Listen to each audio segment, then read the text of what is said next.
Amigos do PRP Debate, nós estamos aqui na Associação Comercial de Osasco, onde foi realizado o primeiro seminário sobre reforma política. Nós estamos aqui com o ex-deputado Índio da Costa, que agora está no PSD. E ele vai falar um pouquinho sobre o ponto de vista dele sobre a reforma política, sobre o financiamento público de campanha e sobre a lista fechada ou lista aberta. Ele vai falar um pouquinho sobre isso. Primeiro, muito prazer em conhecê-lo. O nosso programa hoje ele tem em média 1.000 internautas ligados ao vivo e nós já estamos com mais de 70 mil acessos em 4 meses de programa da internet. A TV PRP em Debate ela surge para democratizar a informação, levar essa informação a todos os internautas que não têm conhecimento sobre reforma política. É o primeiro programa político a transmitir um seminário que fala de reforma política. O PRP sai na frente e nós estamos aqui com o Índio da Costa, que vai falar um pouquinho sobre o ponto de vista da reforma política. Seja bem-vindo ao PRP em Debate e parabéns pela sua participação. Muito obrigado. Bom, a reforma política é muito mais ampla do que apenas a questão da lista fechada e aberta e o financiamento público. Mas esses são dois pontos importantes que no debate ficaram muito claros, que há divergências de opinião. Eu, particularmente, sou contra o financiamento público, porque acho que, de alguma maneira, o financiamento privado continuará acontecendo, mesmo que não seja legal. O que é difícil numa campanha eleitoral é você manter as mesmas condições para os candidatos todos. E para fazer isso, você tem que ter regras cujo poder fiscalizador, que no caso é a Justiça Eleitoral, tenha condições, tenha capacidade de realmente fiscalizar.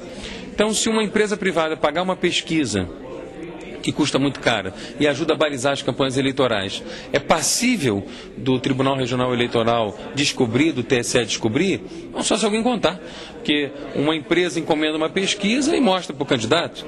E aí como é que você acaba com essa chamada ilegalidade? É difícil. Então, eu acho que também justificar tanto dinheiro público gasto em campanha eleitoral, quando que a saúde, a educação, a segurança pública precisam de recursos, acho que mais prático seria a gente manter o financiamento privado. Concordo que o financiamento público, ele, teoricamente, pelo menos, afastaria os interesses empresariais. Mas as participações de Caixa 2, infelizmente, continuariam acontecendo. Isso é muito ruim para quem é sério, porque aquele que é sério não vai operar com Caixa 2, mas vai ter que concorrer com aquele que está operando Caixa 2. Então, isso desbalanceia o processo eleitoral. O senhor acredita que a reforma política, se ela fosse mais debatida pelos partidos, a gente teria uma informação um pouco mais apurada? Porque a gente sabe que a internet hoje é um caminho muito importante, as redes sociais. Mas o povão mesmo, aquele povão da periferia, aquelas pessoas que não têm muita informação, e os próprios partidos não fazem isso. São muito poucos os partidos que fazem uma divulgação, por exemplo, de um seminário como esse. Eu te falo isso porque a gente tem acompanhado, são pouco, a população, por não ter essa informação, ela acaba se desinteressando. Você acredita que os partidos políticos deveriam abraçar mais essa causa de fazer as divulgações, não só na internet, como na grande imprensa também? Com certeza, a dificuldade é que quem foi eleito hoje foi eleito com a atual regra e tem preocupação de mudar a regra.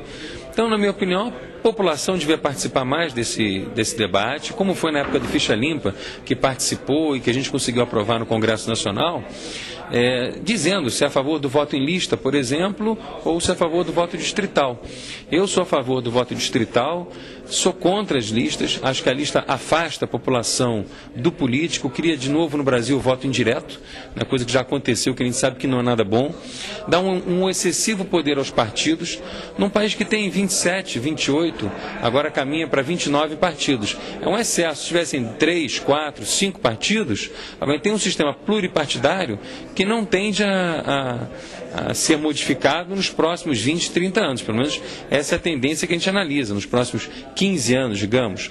Agora, se fossem 3, 4 partidos, maravilhoso. Aí você tem voto em lista, aí você tem opiniões muito claras de cada partido, e você vota na lista porque você vota em determinadas ideias. Agora, infelizmente, não é assim que funciona na regra de hoje. E com um modelo que já existe. Então você vai dizer, mas então vamos mudar o modelo. Então a primeira coisa a mudar seria, máximo 5 partidos no Brasil. Funde, extingo e tal, e depois o voto em lista. Mas com 30 partidos é possível. Tá bom, então ouvimos aqui então o ex-deputado Índio da Costa, que esteve presente aqui no primeiro seminário sobre reforma política. Lembrando que hoje, ao vivo, nós estaremos repercutindo esse grande seminário, mostrando aqui as celebridades, as personalidades, as pessoas ligadas à política, que é importante que o povo saiba dessa reforma que está acontecendo, para a gente ter outros debates. Eu gostaria que você deixasse um recado a todos os nossos internautas, nossos seguidores do Twitter, do Facebook, do MySpace e também do PRP 44, para assistir o programa hoje. E o senhor vai estar lá também fazendo parte dessa grande grade que hoje cresce a passos largos. Olha, para aqueles que querem que a política no Brasil melhore, eu sugiro que não só vejam aqui o nosso programa, como também participem ativamente nas redes sociais, porque se a reforma política for feita apenas pelos políticos, eventualmente ainda vai afastar mais ainda a população dos políticos no Brasil, porque os partidos vão ter mais poder e você, eleitor, menos poder decisório. Portanto, participe, como a gente fez na época do Ficha Limpa, para que a lei esteja de acordo com a necessidade e o desejo do eleitor e não dos políticos.